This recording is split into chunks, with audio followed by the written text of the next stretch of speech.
June 1863. 200,000 are dead, and the Civil War is barely half over. Now, General Robert E. Lee aims to move the war from Virginia and win a major battle in the North. He hopes to stoke the fire of a growing peace movement. His 75,000-man Army of Northern Virginia moves swiftly into south-central Pennsylvania. Union General George Gordon Meade and his 95,000-strong Army of the Potomac moves toward Lee.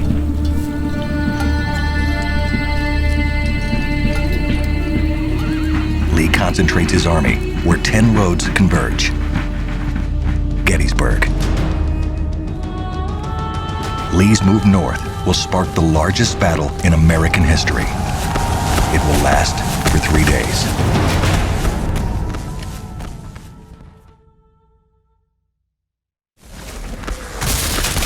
The battle starts west of Gettysburg. Union General John Buford's cavalrymen shoot at lead elements of Confederate General Henry Heath's division before falling back as Heath advances. Buford holds near Gettysburg until General John Reynolds' First Corps arrives. Infantry against infantry, fighting intensifies on both sides of the Chambersburg Pike. As the highest-ranking Union officer on the field, Major General John Reynolds escalates the battle as he desperately tries to support Buford. While ordering a Wisconsin regiment forward, he is shot in the back of the neck and killed, just as the battle begins to escalate. Confederate General Robert Rhodes's division arrives on Oak Hill. Though his division is twice the size of his opponent, Rhodes's initial attacks are poorly coordinated and repulsed.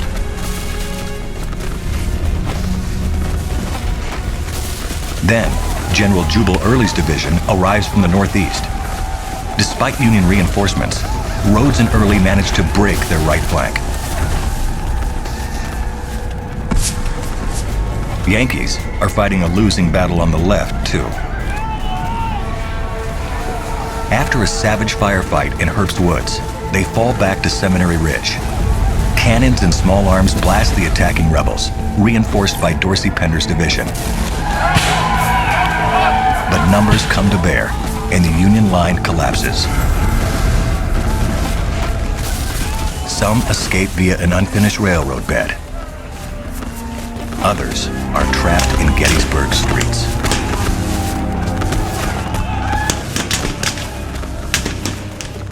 The defeated Yankees reform on Cemetery Hill, where General Howard has left a brigade and an array of cannons.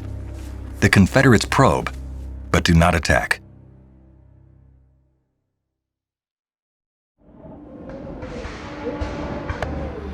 It was one of the bloodiest days of the war, but the worst was yet to come. By the afternoon, the Confederates have wrapped around the Union position, which now resembles a giant fishhook. But the Federals occupy the high ground, and General Meade's interior lines will allow him to easily reinforce threatened sectors.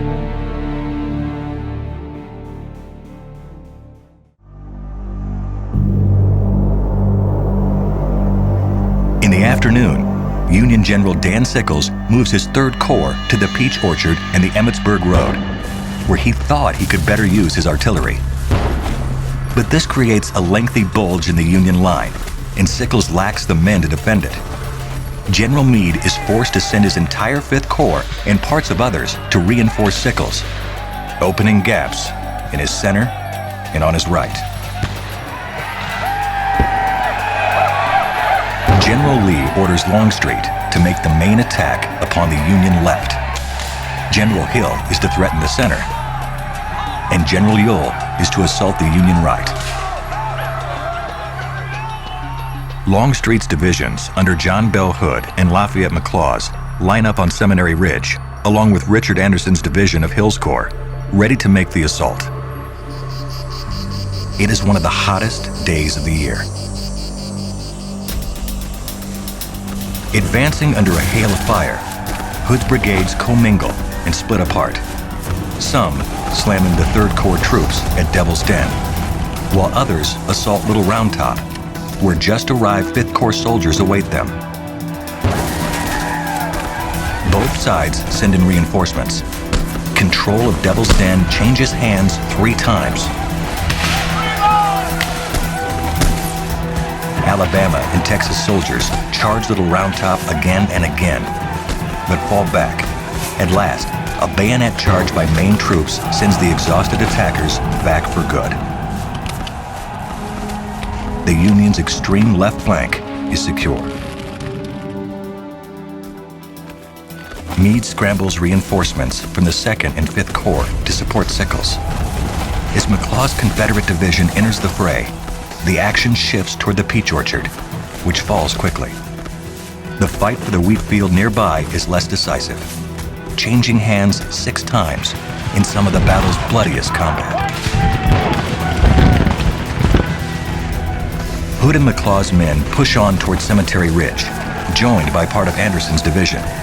There, troops that vacated to reinforce Sickles have left a half-mile gap near the Union Center. The Union Army can be cut in 2, but reinforcements via interior lines save the day. The exhausted rebels are pushed back. Other Confederates renew efforts to capture Little Round Top, entering what comes to be called the Valley of Death. They too are thrown back. The fighting finally ceases on the south end of the battlefield. In what General Longstreet termed the best 3 hours fighting ever done by any troops on any battlefield. More than 14,000 men became casualties of war, and the battle is far from over.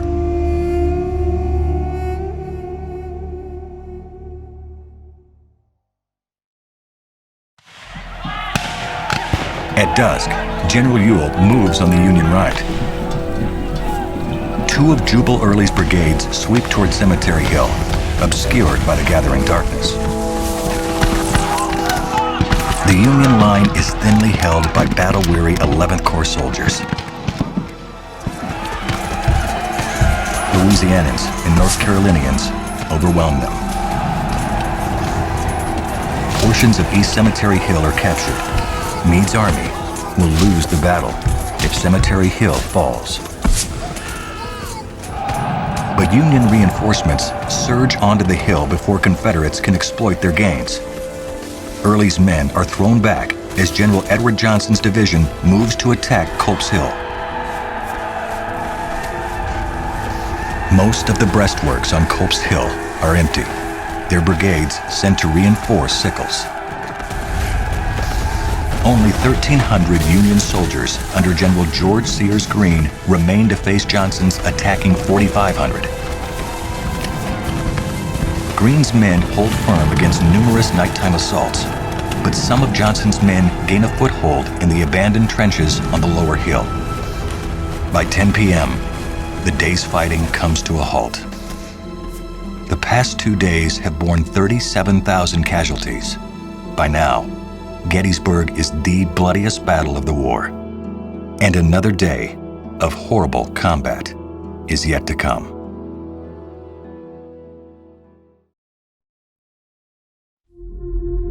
General Lee sees an opportunity, hoping to take Culp's Hill in a morning assault.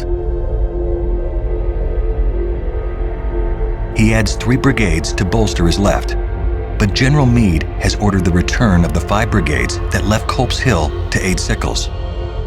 Bolstered by a stream of reinforcements, Lee is badly outnumbered.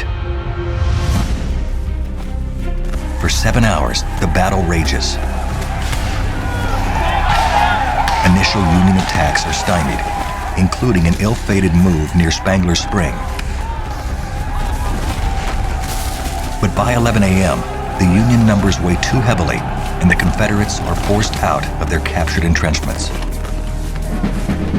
Lee now orders a massive assault upon the Union center, General George Pickett leads the only fresh division in Lee's army, and he forms the core of the attack under Longstreet's command. Meade is ready, having anticipated such a move the night before. He is the first Union Army commander to decisively outguess Robert E. Lee.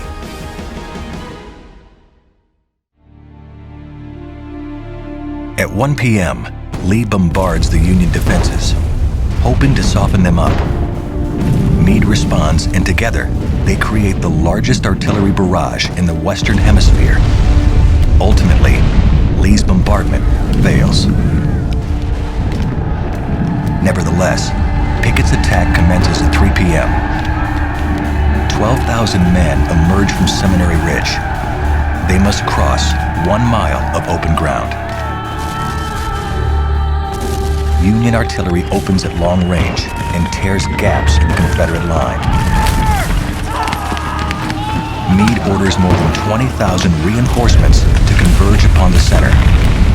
Ohio, New York, and Vermont troops position themselves upon the flank of the Confederate advance. The Confederates are moving into a great pincer of Yankees. The Southerners enter rifle range. And fewer than half cross the Emmitsburg Road. But with second and third line troops coming up, some manage to breach the Union position. A ferocious melee ensues. As tens of thousands of Union reinforcements arrive, the Confederate attackers dwindle. Lee's men don't stand a chance.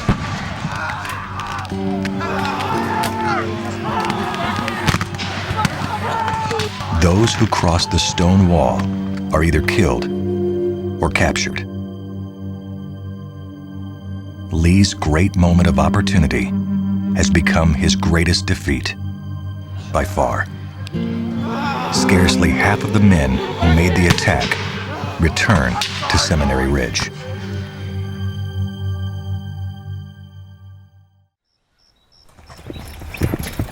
As events unfold in the center, cavalrymen are active on the flanks. In hopes of threatening the Union rear, Confederate General Jeb Stuart's horsemen try to swing around the Union Army. They are stopped east of Gettysburg by Union cavalrymen under General David M. Gregg. General George Custer leads a charge of Michiganders that highlights the repulse.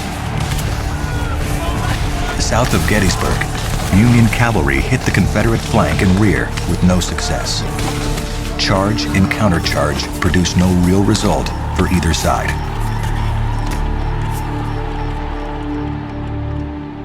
The Battle of Gettysburg is over.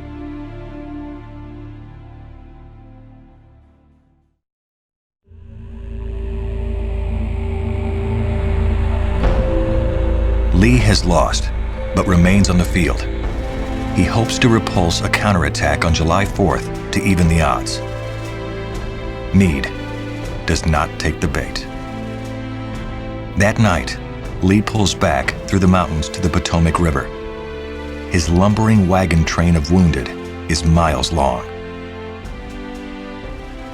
Meade plans to attack, but Lee's river position is too strong. The Army of Northern Virginia, beaten as it had never been beaten before, moves back into Virginia. And the war will go on another 21 months.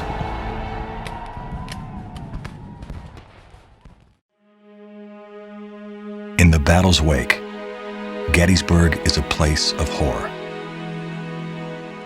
Wounded soldiers outnumber citizens by more than 12 to 1. Every home, church, and farm becomes a hospital.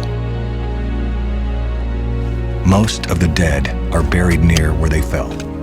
Some are tossed into rocky chasms. Others lay exposed to the elements. Local citizens thought that Union soldiers should be buried in some organized fashion on the battlefield they had won.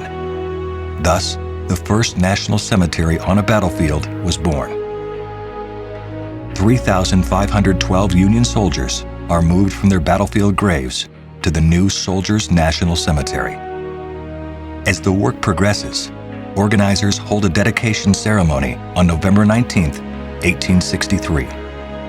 15,000 people attend. Edward Everett is the main speaker. President Abraham Lincoln delivers a few appropriate remarks. The Gettysburg Address. In 2 minutes, Lincoln covers the history of the Republic, the raging war, the need to continue the fight, and lays out a vision for the future.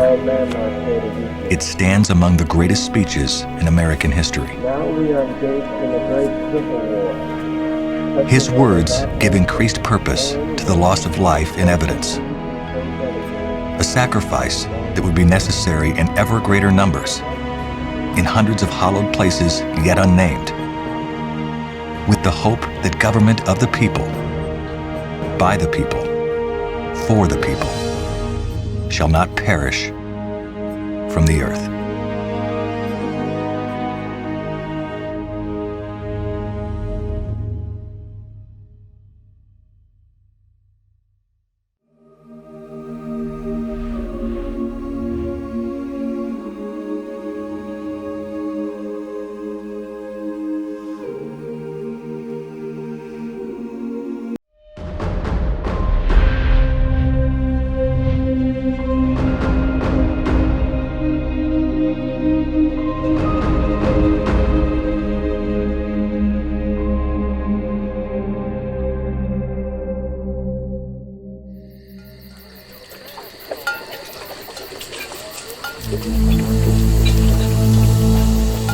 Following a string of summer victories, most recently at Second Manassas, in early September 1862, Confederate General Robert E. Lee seeks to maintain his hard-earned initiative.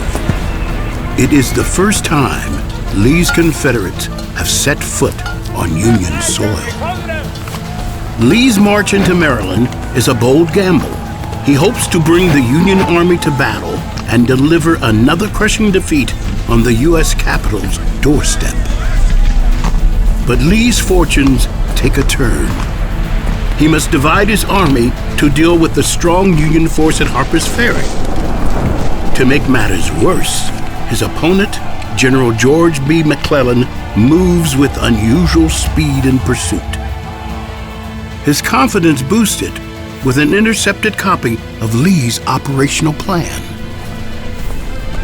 McClellan pushes Lee's thin ranks in the gaps of South Mountain. Though the Southerners fall back, the fight here buys Lee time to find a battleground of his choosing.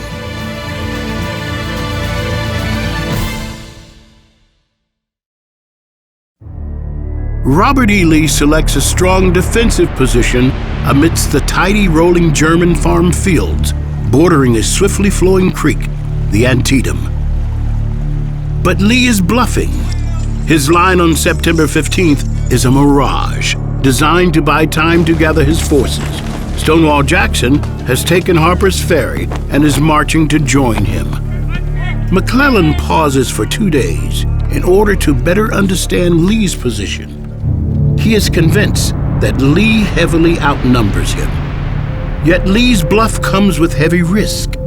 If he is forced to retreat, there's only one escape route across the Potomac back to Virginia.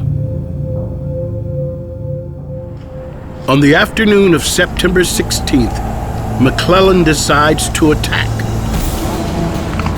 He'll first hit Lee's left, then his right, before finishing things in the center.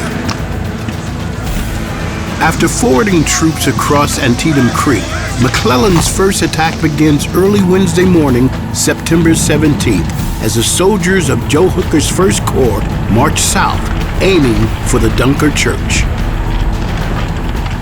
But Confederates occupy the high ground around it and unleash destructive artillery fire on Hooker's men to their front and right, while Stonewall Jackson's infantry engages them near Miller's cornfield. Hooker responds with his own guns. Some call it artillery hell. The battle here quickly escalates into some of the most savage fighting of the Civil War. To the west, John Gibbon's Iron Brigade fares better. Marching through and around the cornfield, they enter the West Woods, where they withstand vicious Confederate counterattacks.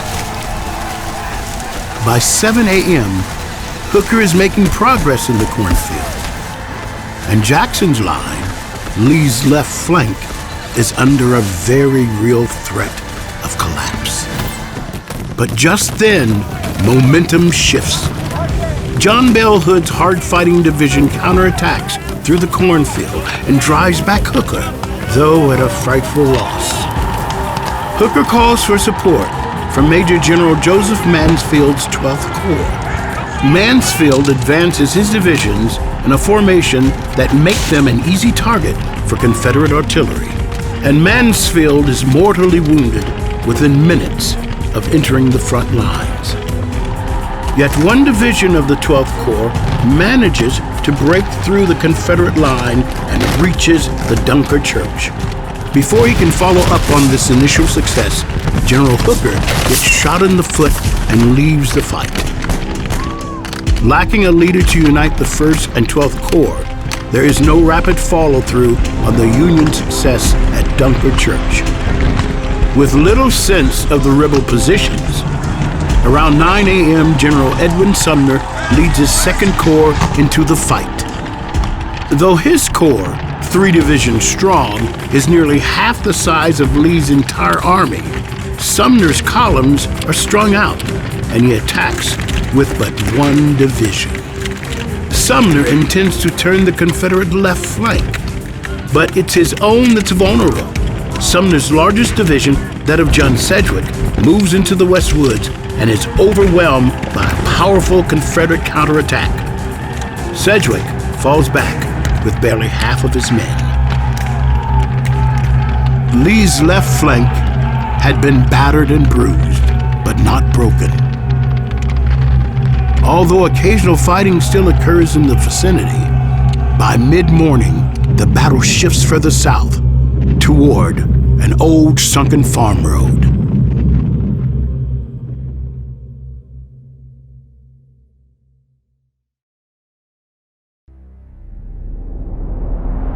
Of the 10 regiments of William French's division of Sumner's 2nd Corps, only 3 had ever been in a battle. Awaiting them are 2 of D.H. Hill's brigades, Rhodes' Alabamians and Anderson's North Carolinians, men that had seen plenty of combat. They had taken control of an old wagon shortcut, a portion of it sunken by frequent use.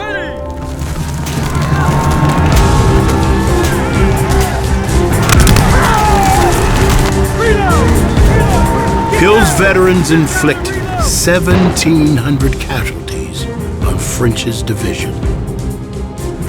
At 10:30, reinforcements pour in on both sides. Lee commits the last of his reserves in the vicinity to extend Hill's right, while Richardson's division arrives to reinforce French. An Alabama officer ordered to realign his regiment mistakenly shouts "about face" amid the battle's roar. All along the sunken road, it looks as if a general retreat has been ordered. 5 regiments of Confederates begin to fall back towards Sharpsburg. Lee's center is now in grave danger of collapse. Richardson's advance is blunted by artillery from General James Longstreet at Piper Farm, and further assaulted by small but ferocious counterattacks organized by D.H. Hill. Once again, Lee adeptly moves smaller units to stop McClellan's large blue tide. General Richardson is fatally wounded, and without his initiative, the Union advance grinds to yet another halt. Though 12,000 fresh men of the 6th Corps have just arrived at the front, General McClellan uses them to bolster his shattered right flank, and at the sunken road misses an opportunity to crack Lee's line wide open. By 1:30, when the fighting ebbs here, 5,600 men lay dead or wounded in an area that becomes known as the Bloody Lane. Antietam's battle toll is 17,500 and climbing.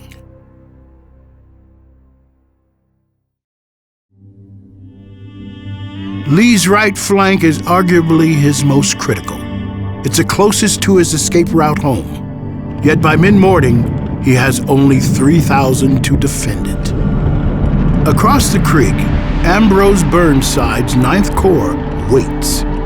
He has been told to launch a diversionary attack on the Confederate right to draw attention away from Hooker's assault.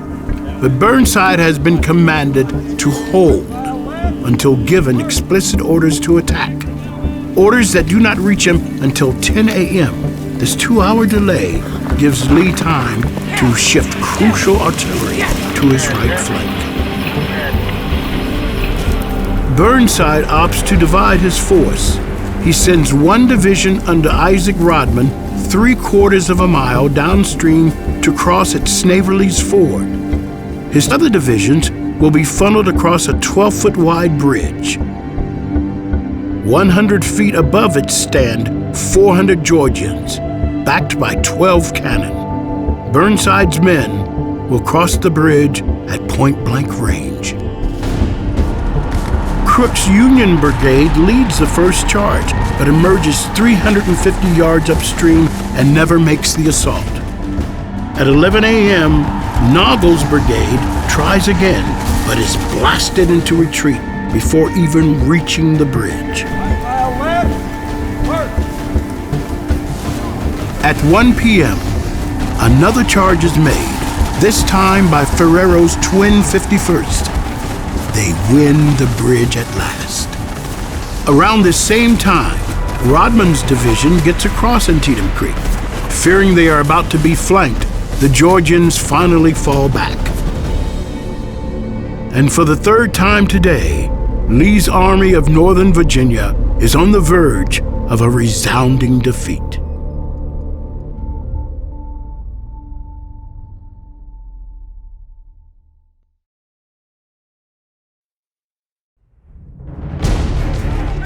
Lee is low on reserve troops, and Union artillery has begun to bombard the escape route through Sharpsburg. But Lee is once more spared by circumstance. Burnside takes 2 hours to get his 10,000 through the bottleneck at the bridge over Antietam Creek. He finally begins his march toward Lee's right flank at 3, leaving 2 full brigades in reserve. He intends to cut off Lee's retreat. His 1-mile-wide attack is initially successful, with 1 division pushing toward the Harper's Ferry Road, while elements of 2 other brigades come to blows with D.R. Jones' Confederates. Only Robert Toombs' 700-man brigade is left to defend Lee's right flank. Many Confederates panic and run wild through the streets of Sharpsburg. But at 4 p.m., A.P. Hill's Light Division arrives after a forced march from Harper's Ferry. Despite their 17-mile march that day, Hill's exhausted men immediately strike Burnside's exposed left flank. Made up largely of new and inexperienced recruits, these green troops stand in high corn and barely see what hits them. A.P. Hill's timely arrival saves Lee's army. 12 hours of savage bloodshed has withered Lee's army to 30,000. Though the fighting has ended, he remains on the field till the next day, ready for battle. McClellan considers an attack, but once again pauses and allows Lee to slip back into Virginia to fight again.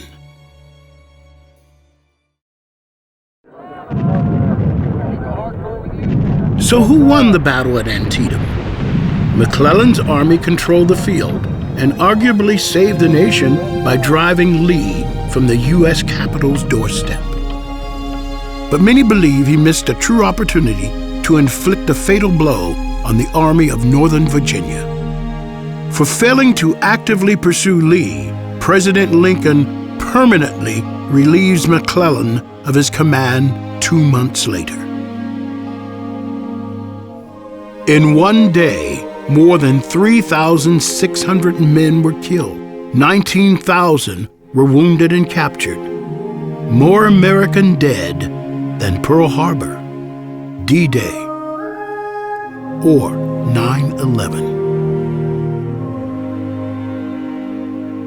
Shocking portraits taken by Alexander Gardner are displayed in the North, exposing the grim realities of the war to all who see them. President Lincoln uses the victory to announce the Emancipation Proclamation, turning the conflict into a war destined to change the very nature of American society. By freeing the slaves, Lincoln also signaled the intent to use African Americans as soldiers. Before the end of the war, almost 180,000 would serve their country.